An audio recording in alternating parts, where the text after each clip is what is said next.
en ces temps, nous avons besoin de toi. Nous avons besoin d'être écoutés, d'être enseignés, Seigneur, instruits au nom de Jésus-Christ de Nazareth. La Bible dit, toi-même tu enseigneras ton peuple. Viens nous enseigner. Communique-nous ta pensée, ta volonté ce matin. Nous voulons saisir une pensée venant de ta part. Au nom puissant de Christ Jésus. Afin que nos vies soient changées. Afin que nos vies soient transformées. Pour la gloire et l'honneur de ton Saint-Père. Nous avons ainsi prié. Dispose nos cœurs. Arrose-nous de ton Saint-Esprit. Au nom de Jésus, nous avons prié. Nous disons comme un seul homme. Amen. Amen. Est-ce qu'on peut acclamer le nom de Jésus? Nous restons toujours debout. Ne vous asseyez pas.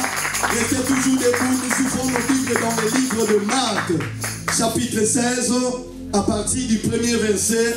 Nous allons, la lecture, ça va être un peu long. Veuillez me supporter. Amen.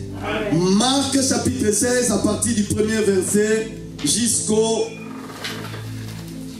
9e verset.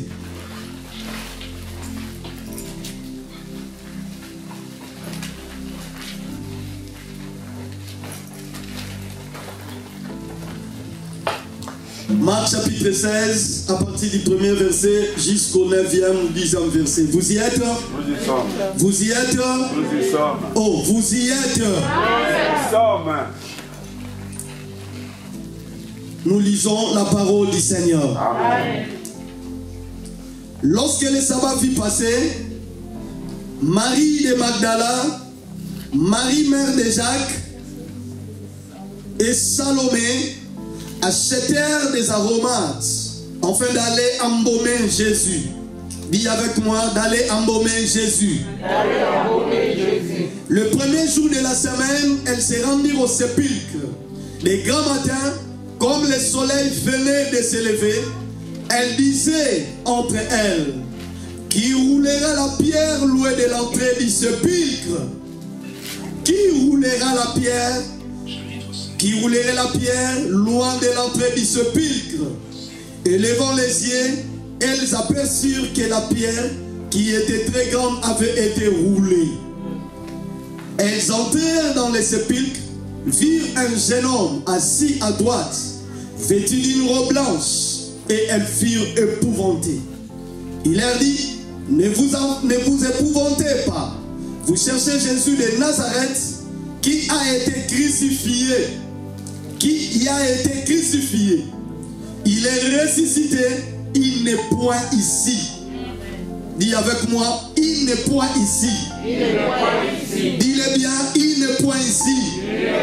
Non, non, non, j'attends que tu me le dises bien parce que c'est ça ton histoire. Il n'est point ici.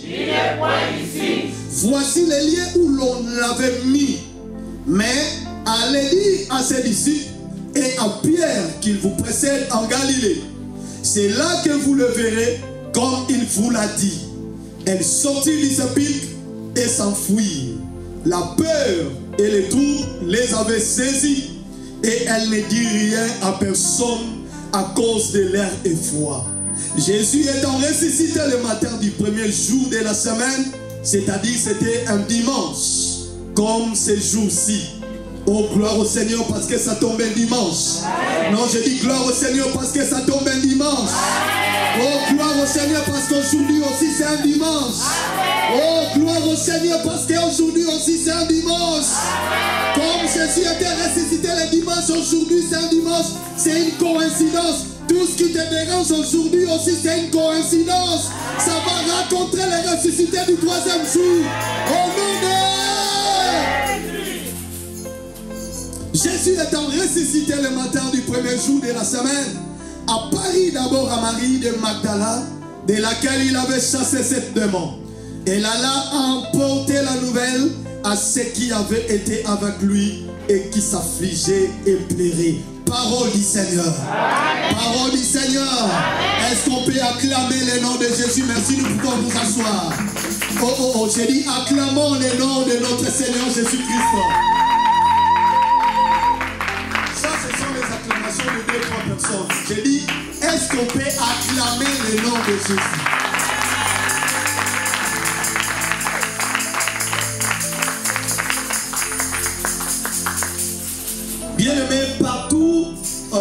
je vais vous demander de porter vraiment vos masques, de mettre vos masques, tout le monde.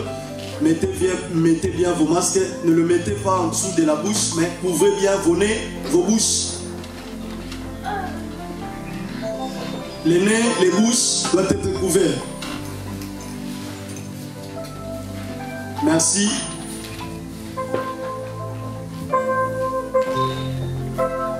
Le protocole, vous veillez que personne ne puisse enlever son masque.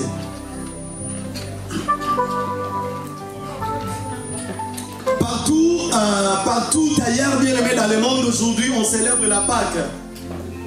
Tout le monde entier, on célèbre la grande fête.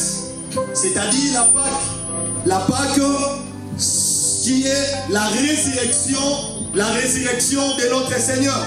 Donc partout dans le monde, nous célébrons la résurrection de notre Seigneur Jésus-Christ. C'est lui qui était mort, mais il ne s'est pas resté dans les tombeaux, il était ressuscité.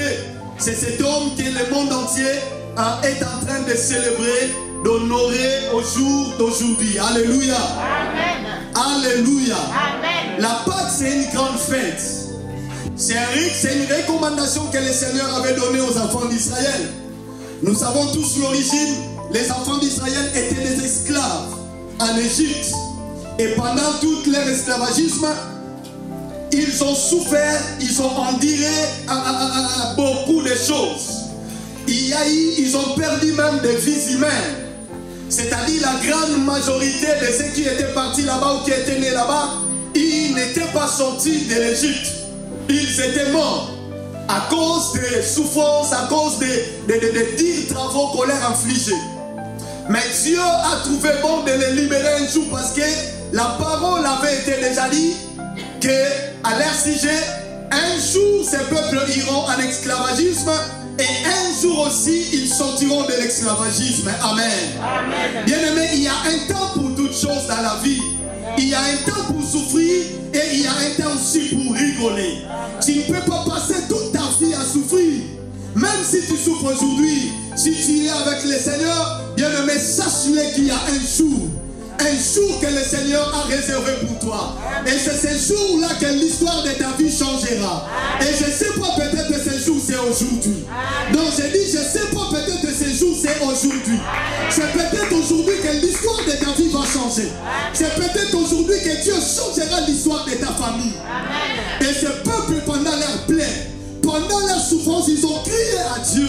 Le Seigneur a écouté et entendu leur souffrance. Et il a envoyé le Messie. Il a envoyé un Messie à cette époque, Moïse, le libérateur, pour aller les sauver de l'esclavagisme. Alléluia. Amen. Et pour sortir de l'esclavagisme, le Seigneur avait ordonné aux enfants d'Israël de prendre un agneau, de le tuer et de faire de pain sans levain. Ils mangeront cela la nuit de leur libération, c'est-à-dire les jours où le Seigneur les avait donné cette instruction, c'était les jours même où ils devraient être libérés de l'emprise des ténèbres. Il faudrait que l'agneau soit immolé, c'est-à-dire l'agneau verse son sang, et le sang que l'agneau versera, on appliquera ce sang sur le linteau de la maison de chaque enfant d'Israël. C'est-à-dire même s'il y avait un étranger, un Égyptien qui avait un copain ou une copine égyptien, il s'est retrouvé cette nuit-là dans la maison des Israélites. Cet Égyptien-là sera épargné. Parce que ce jour-là, cette nuit-là, Dieu allait infliger une très lourde perte à Pharaon à cause de la souffrance qu'ils ont fait endurer les enfants d'Israël. Bien-aimés dans le Seigneur réserve une paix. Le Seigneur réserve une punition. Le Seigneur réserve un châtiment à tous ceux qui te font souffrir, à tous ceux qui te font pleurer. Pendant que tu pleures la nuit, le Seigneur le voit. Peut-être il ne dit rien, peut-être tu ne sens rien, mais cela ne veut pas dire que le Seigneur ne te voit pas. Cela ne veut pas dire que le Seigneur n'entend pas tes cris. Les cris que tu pousses à tout moment, les oreilles du Seigneur sont attendues pour les écouter. Alléluia. Oh, alléluia. Le silence de Dieu ne son absence. Amen. Pendant tout ce temps qu'il plairait, Dieu était là, il le voyait. Mais il laissait les ennemis dominer sur eux. Il laissait les ennemis accomplir leur volonté. Oh, gloire au Seigneur. Il laissait l'ennemi accomplir sa volonté, son vif désir. Mais Dieu n'a pas permis qu'on puisse exterminer ce peuple.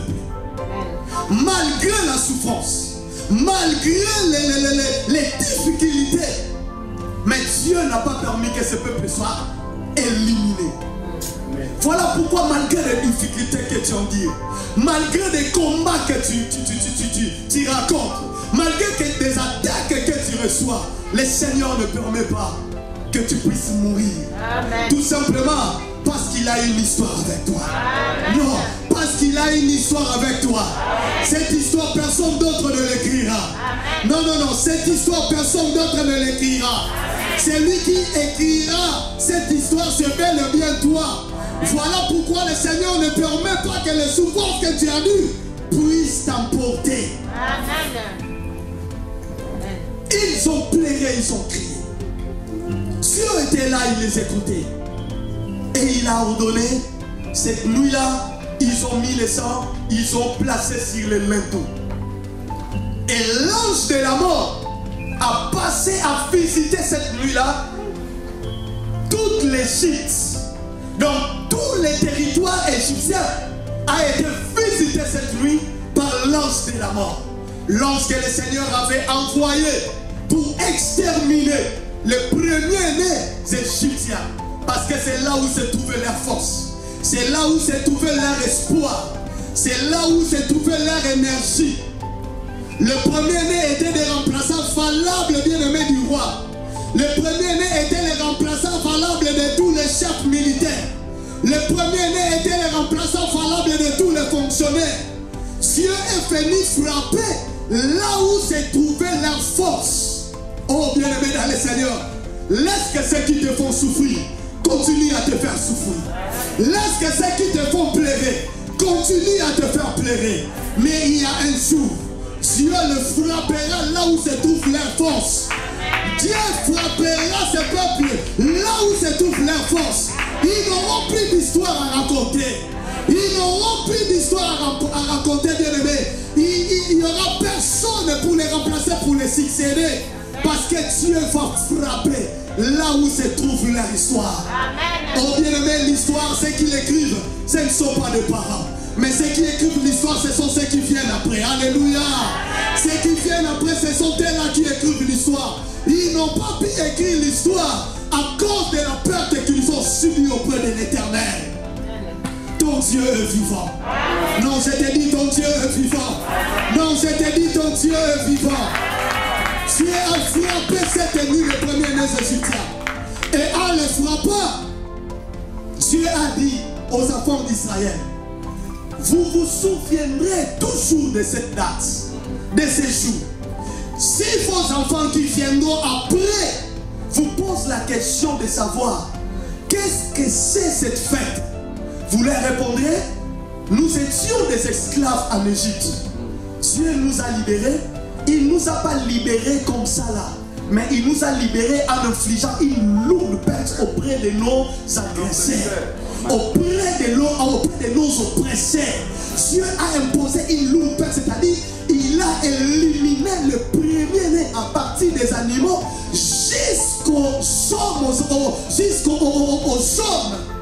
Dieu a tout éliminé. Et vous raconterez cela et vous vous souviendrez de cette date. Ça sera une date mémorable. Vous allez vous souvenir de ça et vous célébrerez cela. Parce que c'est une grande fête, c'est une grande fête, c'est une grande fête. Là c'était pour les Juifs. Mais pour nous les chrétiens, la Pâque bien-aimée, nous célébrons la ressuscité, la résurrection de l'agneau. L'agneau qui a été immolé en Égypte, il n'était pas ressuscité. L'agneau qu'on avait immolé la nuit là, il a juste à infliger de lourdes pertes aux oppressés, mais il n'était pas ressuscité. Ils l'ont bouffé, ils sont partis, ils n'ont plus parlé d'agneau. C'est-à-dire l'histoire de l'agneau cette nuit-là était finie. L'histoire de l'agneau cette nuit-là était finie. Alors pour nous, bien-aimés dans le Seigneur, la Bible nous dit ceci. Dans Romains chapitre 3, verset 23. Car tous ont péché et sont privés de la gloire de Dieu. Tous ont péché et sont privés de la gloire de Dieu. Pour les enfants d'Israël, leur délivrance était physique. Parce qu'ils étaient devant un oppresseur visible. Un oppresseur qu'on voyait. Un oppresseur qui connaissait bien les noms et il savait là où il habitait. Il savait leur demeure. Mais pour nous les chrétiens, notre adversaire, il est invisible. On ne le voit pas. On ne connaît même pas là où il habite. Personne ne connaît l'adresse de notre oppresseur. Ton oppresseur, ton ennemi, tu ne le connais pas. C'est-à-dire des esprits qui viennent t'attaquer la nuit. Des esprits qui viennent te combattre. Les diables, tu ne sais même pas là d'où ils sortent. Alléluia. Amen. Alléluia. Amen. Et ils étaient des esclaves physiques. Mais pour les chrétiens, on était des esclaves spirituellement. Parce que le péché que l'homme avait commis lui a séparé automatiquement de Dieu. L'homme était privé de la présence de Dieu. L'homme était privé de la gloire de Dieu. Comme il était privé de la présence de Dieu, il était devenu redevable au diable. C'est-à-dire le malin, il pouvait faire tout ce qu'il voulait à ce peuple. Tout ce qu'il voulait à l'humanité. Il pouvait tuer, il pouvait exterminer, il pouvait détenir des gens captifs comme il fait. Et il n'y avait personne pour les délivrer.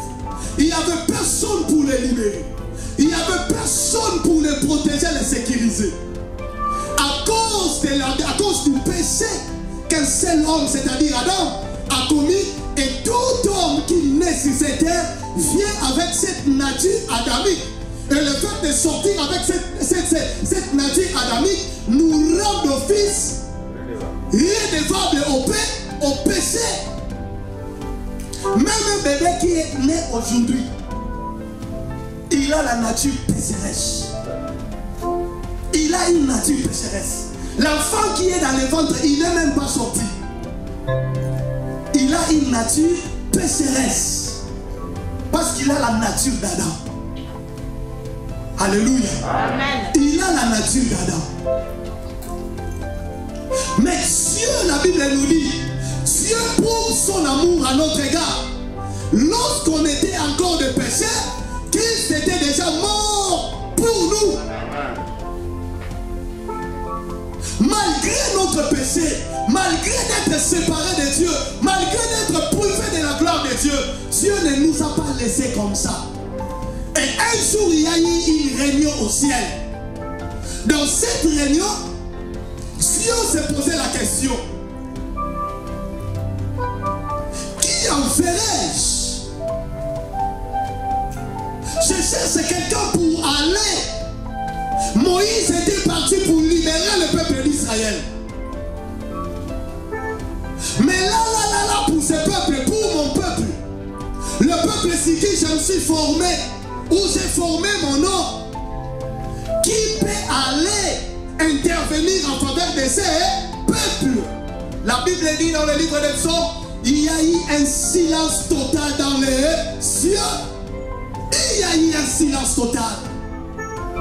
Les gens parlaient au début. Avant que le Seigneur puisse poser la question, les gens parlaient, adoraient, posaient même des questions, j'espère, au Seigneur. Mais quand Dieu a posé la question, qui enverrai-je? Personne ne pouvait ouvrir la bouche pour dire que me voici. Il y a eu un silence total. Pour reconnaître que tu as de la valeur, pour comprendre que tu as de la valeur, tu dois comprendre cela au travers du prix, du grand sacrifice qui a été fait pour toi. Amen. Alléluia. Oh, alléluia. Amen. La femme reconnaît qu'elle a de la valeur auprès de son homme. Quand l'homme accepte de donner quoi? La dot. Payer le prix. C'est à ce moment-là, la femme, c'est ça, contente et joyeuse parce que mon homme a combattu. Il a lutté pour ma foi. Il a payé un prix. Elle connaît au moins les prix du grand sacrifice que cet homme a fait. Elle se considère maintenant comme étant quelqu'un de valeur à cause du sacrifice que l'homme a accompli.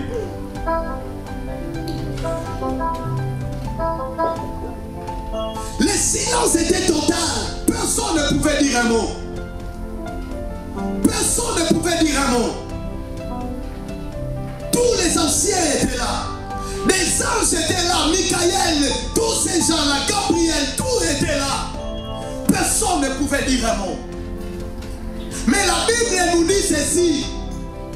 L'agneau aussi était là. Il a observé, peut-être il y avait quelqu'un qui pouvait précipiter pour dire que, oh Seigneur, moi je vais aller. Il regarde à gauche, il regarde à droite, il y avait peur. Personne pour dire que moi je vais aller pour intervenir, sauver ce peuple. Il n'y avait personne. Et le Seigneur a répondu à son père. Papa, me voici, à voir. Quand il parlait cela, il savait la mission qu'il allait accomplir. C'était une mission suicide. Ce n'était pas une mission facile, bien aimé dans le Seigneur. C'était une mission suicide. Il devrait mourir. Il devrait souffrir. On devrait cracher sur lui. On devrait le minimiser. On devrait le marginaliser. Il devrait mourir nu. Il savait toutes ces choses-là. Toutes ces réalités n'étaient pas étranges devant le Seigneur. Malgré tout ce qui entourait sa vie sur la terre, il a accepté.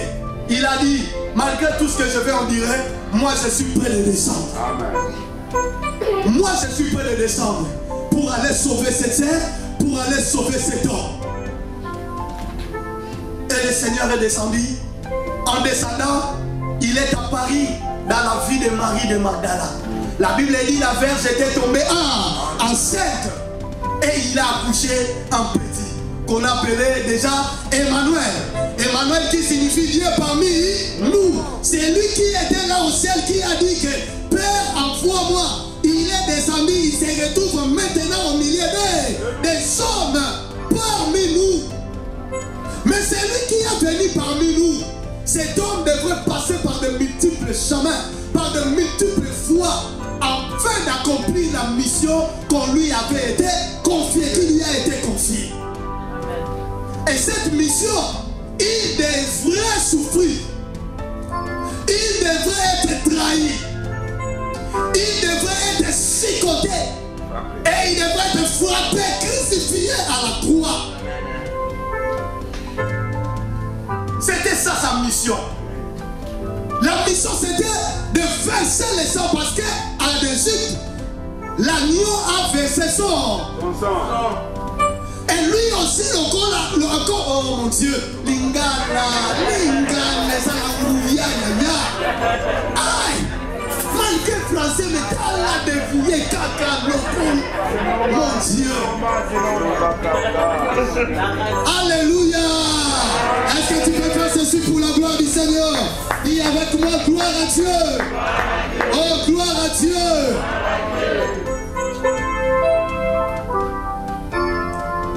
L'agneau devait verser son sang. Le sang devrait couler.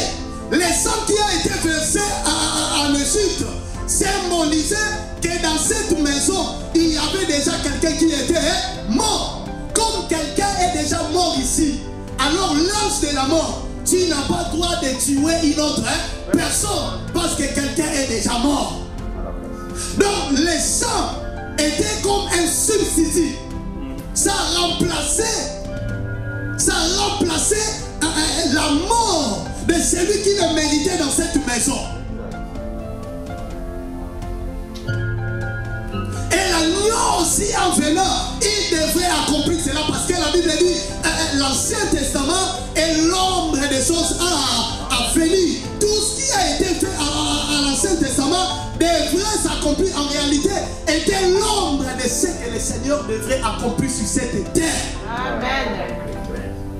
Comme ils étaient des esclaves, comme nous aussi on était des esclaves.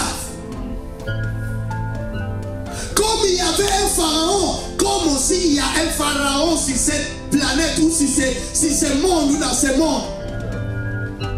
Comme le sang avait coulé, il devrait aussi un sang. Les sangs devaient aussi couler pour racheter, faire sortir.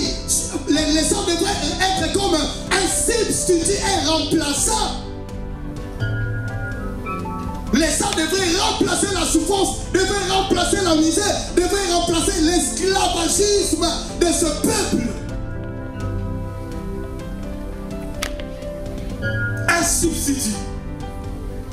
Et le Seigneur, je disais, il devrait verser son sang. Et pour verser son sang, il devrait monter à la croix. Il devrait passer à la croix pour subir des frappes, être poignardé, dénigé et remettre sa vie à la croix. La seule différence, là l'agneau on l'avait tué. La seule différence c'est que l'agneau là-bas on l'avait tué. Mais pour notre Seigneur, on ne l'a pas tué.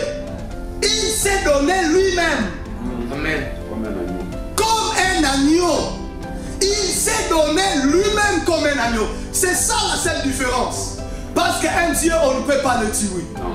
Oh, alléluia. Alléluia. Comme le pasteur Israël a parlé toute la semaine. L'homme qui était descendu était Jésus-Christ de Nazareth. Jésus comme, oh mon Dieu, Jésus comme fils de Marie et de Joseph. Mais le Christ est comme loin de Dieu. Comme le Dieu lui-même qui s'est incarné dans l'homme. Et cet homme, on ne pouvait pas le tuer parce qu'il était 100% homme et il était aussi 100% Dieu. Voilà pourquoi il devait accomplir parfaitement sa mission. Amen. Personne ne pouvait le tuer. On l'a arrêté, on l'a amené à la croix, on l'a crucifié et la Bible nous dit il a rendu son âme, il expira. Il n'avait pas été tué, mais il a rendu son âme pour moi et pour toi. Amen. Ils l'ont pris, ils l'ont ramené dans les tombeaux. Tout ce qui a été dit à propos de Jésus s'était réalisé. Amen. La Bible dit on crachera sur lui. Cette parole avait été annoncée, était déjà annoncée en avance. Et ce jour-là s'était accompli parce qu'ils ont craché sur lui. La Bible dit on les mettra ensemble avec les riches, pas avec les pauvres. Le cimetière ou la tombe de Jésus était une tombe réservée aux riches. Ce n'était pas une tombe réservée aux pauvres. Donc Jésus a été enseveli ensemble avec les riches pour accomplir la parole de Dieu. Mais ce qui nous intéresse, parce que la parole nous dit, et lui-même l'avait dit,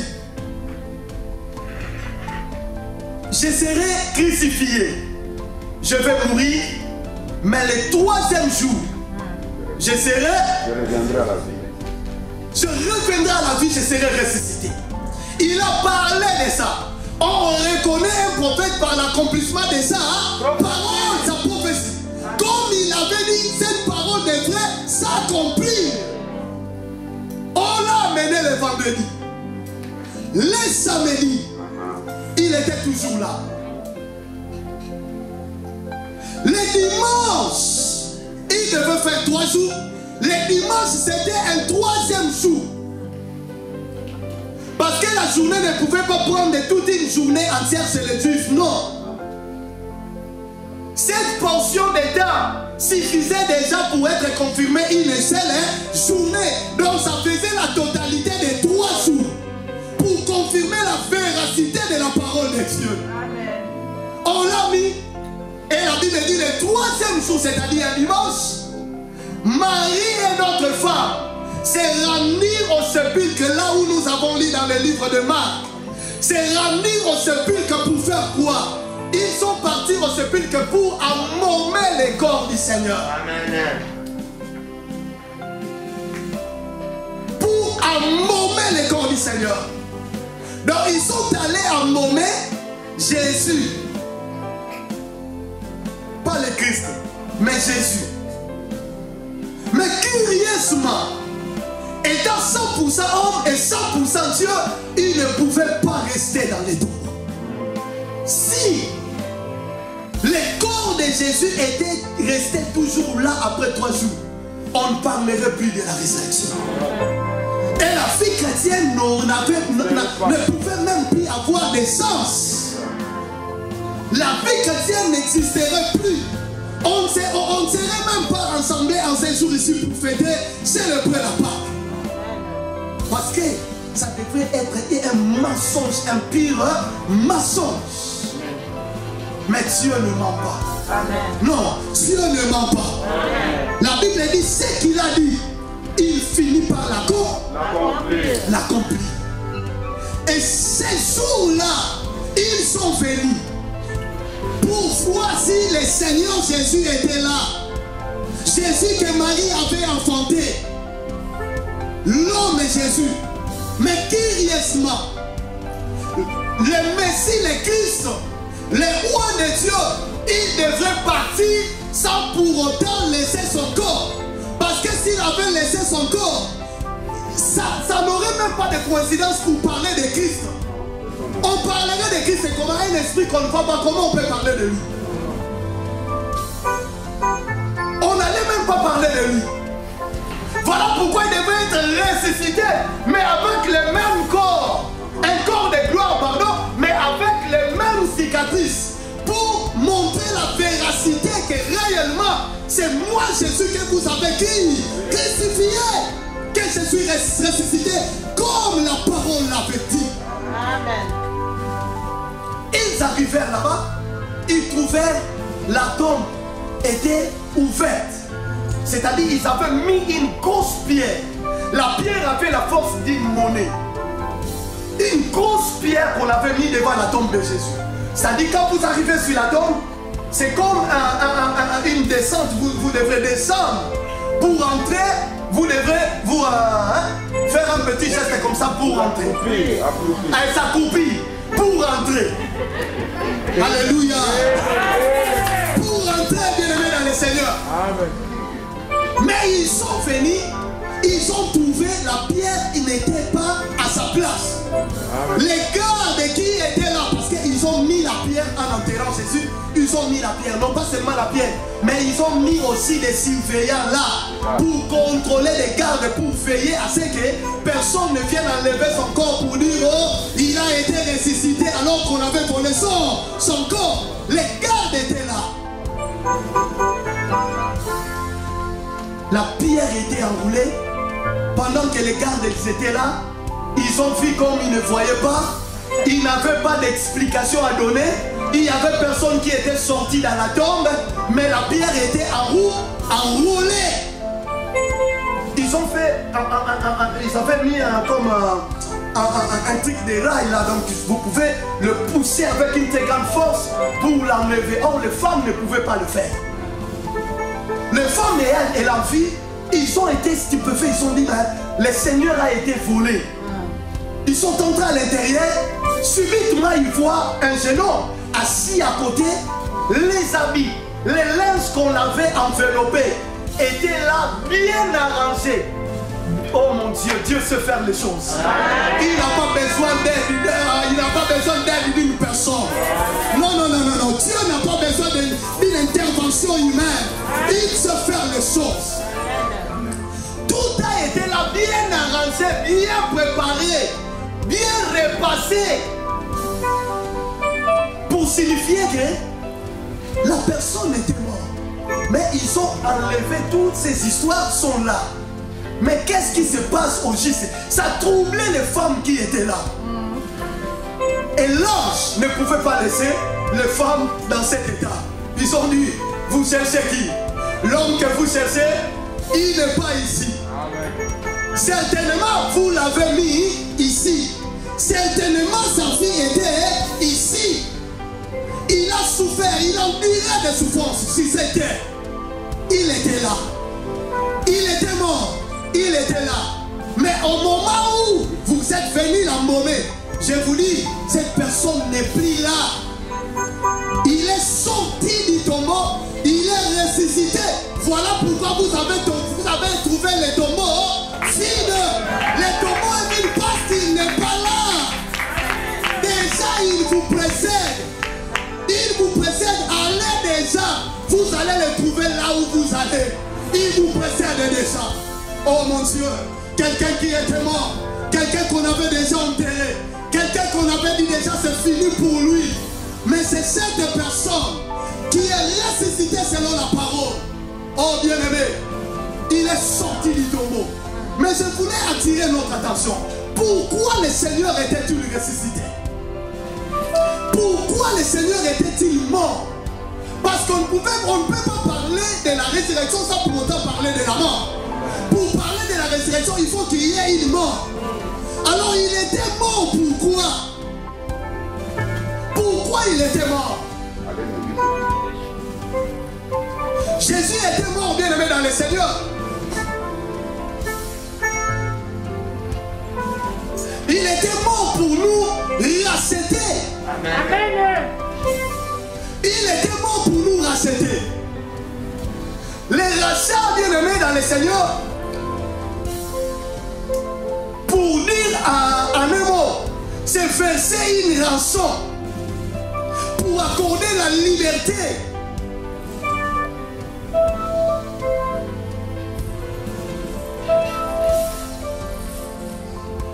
Verser une rançon pour accorder une liberté. C'est-à-dire les péchés qu'on avait commis nous avaient rendu des esclaves. On était devenus esclaves du péché. Le péché dominait sur l'humanité, dominait sur nous. Tu ne pouvais plus avoir le pouvoir sur le péché. Personne ne pouvait dire qu'il pouvait vivre au-delà du péché par sa force. Quand tu es esclave, tu es redevable à ton maître. Donc le péché était devenu comme notre maître. Le péché assujettissait la vie de l'homme. Le péché apportait l'affaiblissement, bien-aimé.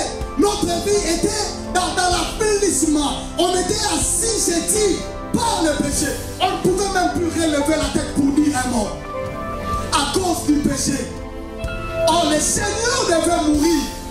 Comme l'agneau a versé son sang, le Seigneur devait aussi verser son sang pour nous faire sortir de cette emprise du péché. Voilà pourquoi nous disons Jésus est mort pour nous racheter. Pour nous racheter. Il y a des gens qui peuvent dire, mais nous racheter comment? Il a donné ce prix à qui? Il a donné ce prix à qui?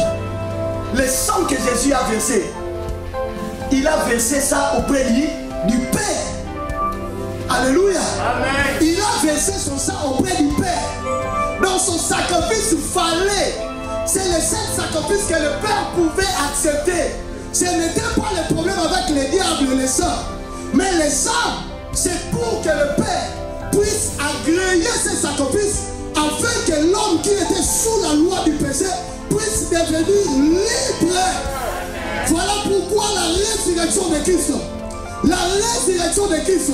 Le Christ n'est plus dans les tombeaux pour te donner la liberté sur le péché. Non, c'est dit pour te donner la liberté sur le péché. Toi qui commettais l'impudicité, toi qui parlais de mal des autres, toi qui t'es comporté comme un païen, Jésus a versé son sang pour te libérer de cette emprise. Tu n'as plus le droit de vivre sous le péché. Tu n'as plus le droit de continuer à vivre sous le péché. Tu n'as plus le droit de continuer à vivre sous le péché. Parce que Jésus a versé son sang a coulé, bien-aimé, pour te racheter du péché. Jésus est mort, bien-aimé. Pourquoi? Parce que la mort spirituelle a entraîné le péché. La Bible dit, car le salaire du péché, c'est la mort. C'est-à-dire la séparation totale avec Dieu. On était séparés de Dieu. Voilà pourquoi quand il est mort à la croix, la Bible dit, le rideau du temple s'est déchiré. Ce rideau s'est déchiré pour nous donner l'accès. C'est-à-dire entre nous et le Père, il n'y avait plus d'accès. On ne pouvait plus entrer dans la présence de Dieu. On ne pouvait plus entrer en contact avec Dieu. On devait passer au moyen d'un sacrificateur et au moyen d'un sacrifice. Mais Dieu a dit, j'en ai marre de vaches, j'en ai marre de moutons, j'en ai marre de pigeons. Ce que je veux un sang digne qui peut arrêter toutes ces choses et remettre mon peuple en communion, en contact avec moi. Parce que dans les jardins de Dieu, Dieu descendait chaque nuit pour parler à l'homme. Alors le Christ devrait mourir et ressusciter pour que nous retournions dans cette alliance.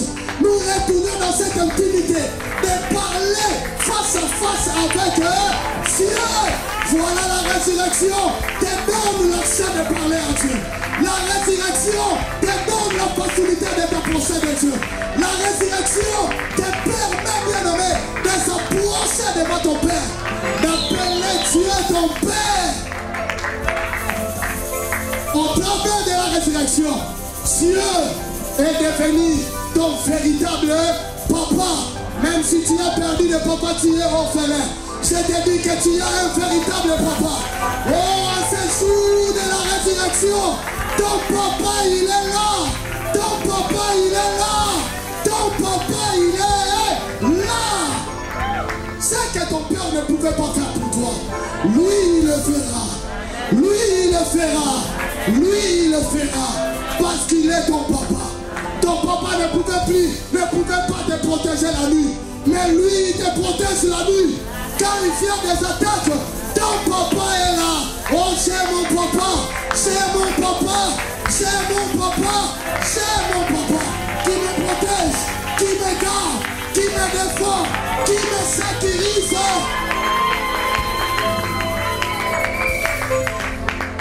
Bien-aimé, j'ai passé des moments compliqués dans ma vie.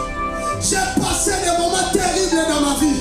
Si je n'avais pas le Dieu Tout-Puissant comme mon Père, je ne me tiendrai pas ces jours devant vous pour parler de la part du Seigneur. Bien-aimé, j'ai affronté le diable. J'ai affronté le diable dans ma vie. Mais je suis sorti victorieux. Et je sors toujours victorieux à cause du Dieu Tout-Puissant. Parce que Jésus est ressuscité et il m'a donné l'accès d'avoir Dieu pour Père. Alléluia. Alléluia. Bien-aimé, je ne te parle pas d'une histoire qu'on a racontée. Je ne te parle pas d'une histoire que j'ai entendue. Je l'ai vécu dans ma vie. Je l'ai vécu dans ma vie.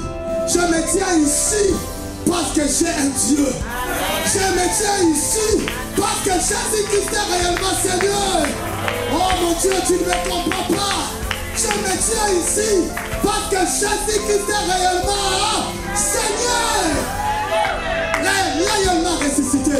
Voilà pourquoi je me tiens devant toi. Oh, gloire au Seigneur. Le Dieu qui l'a fait, il le fera aussi pour toi. Il le fera pour toi. Il le fera pour toi. Jésus est ressuscité. Il est mort pour nous libérer de la malédiction. Merci. Et pour nous libérer de la malédiction. Galates chapitre 3 verset 13. La Bible dit que Christ nous a rachetés de la malédiction de la loi. Étant devenu malédiction pour nous. Car il est écrit, maudit est quiconque est pendu au bois. La mort du Christ à la croix, c'était une malédiction.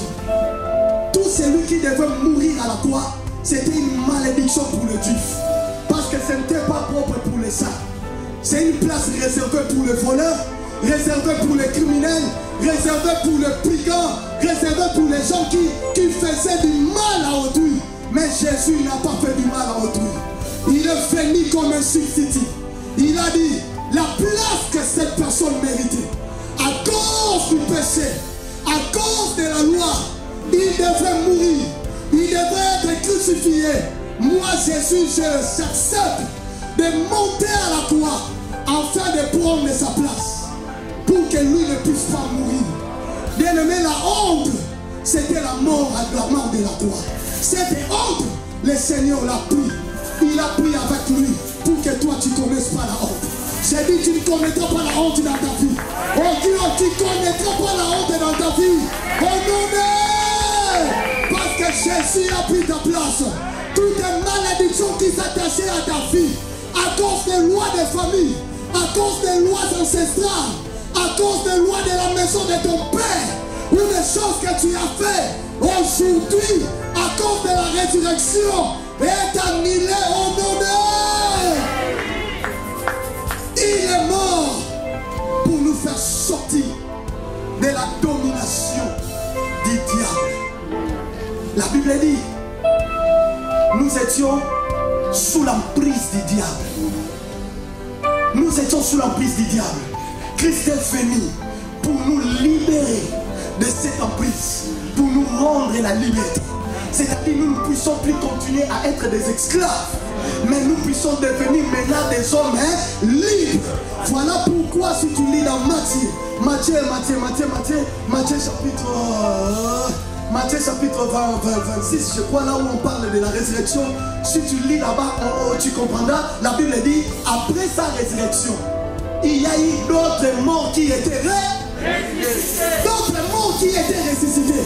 C'est-à-dire Jésus a sorti du tombeau. Il n'est pas sorti seul, mais il est sorti avec d'autres morts, des gens qui étaient morts avant lui. Il était là, il était détenu, ils étaient détenus captifs. Oh mon Dieu, oh mon Dieu, oh mon Dieu. Peut-être ta fille aussi était là. Peut-être toi aussi tu étais retenu captif dans une cimetière, détenu captif dans une prison. Le Seigneur en étant ressuscité, il a pris aussi ta vie. Il t'a aussi ressuscité. Reçois la résurrection. Reçois la résurrection. Reçois la résurrection. Reçois la résurrection. Reçois la résurrection. Au nom de Jésus est ressuscité pour te rendre libre, pour que tu ne sois plus esclave. Le tombeau est vide.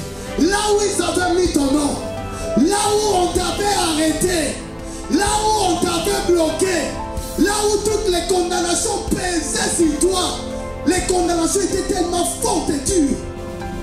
Jésus a tout annulé.